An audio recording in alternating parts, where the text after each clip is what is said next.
Okay, so we're going to talk about how viruses kind of use this process of transcription and translation to do what they do. Okay, so a retrovirus introduced viral RNA, not DNA, but RNA into host cells.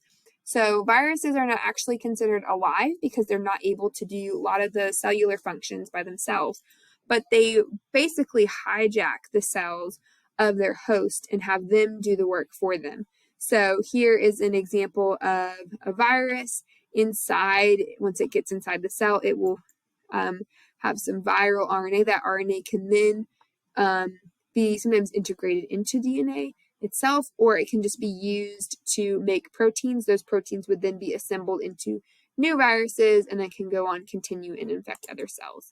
Okay, so they're going to turn that RNA back into DNA sometimes with something called reverse transcriptase, and it can be incorporated back into that host, and then it would undergo that DNA to RNA to protein to make more of that virus. These are also conserved across all life forms. All life forms, prokaryotes, eukaryotes, are going to use transcription and translation to go from DNA to RNA to protein. So that's something that's very interesting and also kind of supports our idea of a common ancestor as well.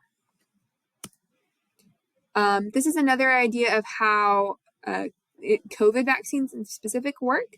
So those vaccines, we have some of that viral mRNA in the vaccine when it's injected into the patient who's getting the vaccine. The mRNA can go to the ribosome, it can create the protein, and that would make the protein for the COVID, actually the surface proteins on the outside of the virus and not the whole virus itself. So it's not going to infect the person because it's not the whole thing, but it's enough that our immune system and our immune cells can recognize this to stop infections in the future. The Johnson & Johnson vaccine, which we don't use as much anymore, was very similar, but it has to be transcribed and then translated because it's using DNA instead of RNA. And it has to be inside of a viral vector, meaning they have like a virus outside to help contain that DNA, because otherwise the DNA would be degraded in the cell.